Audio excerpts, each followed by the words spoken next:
A Love Across Seasons. In the quiet town of Windermere, nestled between rolling hills and a silver lake, lived a girl named Alara who worked at the local library. Her world was made of pages and quiet mornings, of old books and whispered stories. She believed in love, though she had never known it. That is, until the day she met Adrian. Adrian was a photographer, wandering the world in search of beauty that couldn't be captured in words. He came to Windermere to photograph the autumn leaves, staying at a bed and breakfast just down the road from the library. He stepped into Alara's life on a rainy afternoon, asking for books about the history of the town. She noticed his smile first, warm and tired, like someone who had seen too much and still chose to see the good. They began with borrowed books and shared glances. He would return each day, not always with questions, sometimes just to sit near her while she worked. In time, she started looking forward to the sound of the library door opening.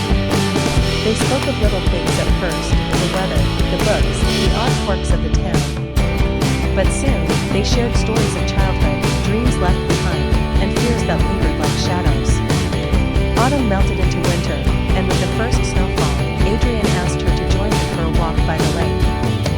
The world was white and silent, and when he took her hand, it felt like something long forgotten had returned. Under the bare trees, he kissed her, and Alara felt the world tilt, just slightly, towards something warmer. But love, as she soon learned, isn't always easy. Adrian was a traveler, and Windermere was only meant to be a stop. When spring came, he left, chasing light across foreign landscapes. He promised to return, but days turned to weeks, and letters grew scarce. Alara waited, her heart torn between hope and silence. She returned to the rhythm of her life, but nothing felt the same. The library shelves seemed dimmer, the mornings quieter. Still, she held on, reading his old letters, tracing the photographs he'd sent, and whispering his name into the wind. 2 years passed. On the first day of spring, Alara walked by the lake alone. The same path, the same trees, but older now. She stopped under the tree where they had first kissed, and there, leaning against the trunk, was a photograph of her.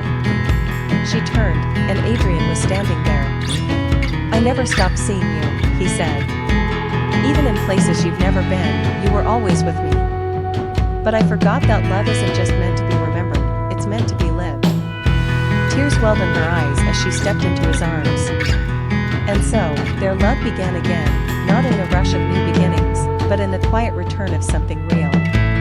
A love not of seasons, but of time.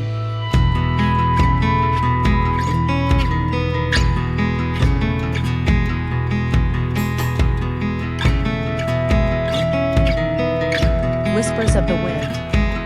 In the sleepy coastal town of Adrian, where the wind carried the scent of salt and wildflowers, a young woman named Alara lived a quiet life tending to her grandmother's bookstore. Her days passed among dusty shelves, yellowed pages, and handwritten love notes tucked between forgotten novels. One stormy afternoon, a stranger appeared. He was soaked to the bone, with a faded leather satchel and eyes the color of sea glass. His name was Adrian, a travel writer who had lost his way, and perhaps more than just direction. Alara offered him tea, a towel, and eventually a corner of her world. Days turned into weeks, and Adrian lingered. He helped organize books, mended the creaky staircase, and told stories of faraway places that made Alara's heart ache in ways she didn't understand. In return, she shared pieces of her own heart, the sound of her laughter in the rain, the way she hummed while reading poetry, the quiet strength she kept hidden behind her soft eyes. Love, they discovered, didn't arrive like thunder. It crept in gently, like the morning sun warming a cold floor, like a tide pulling shells closer to shore. But Adrian's stay was never meant to be permanent.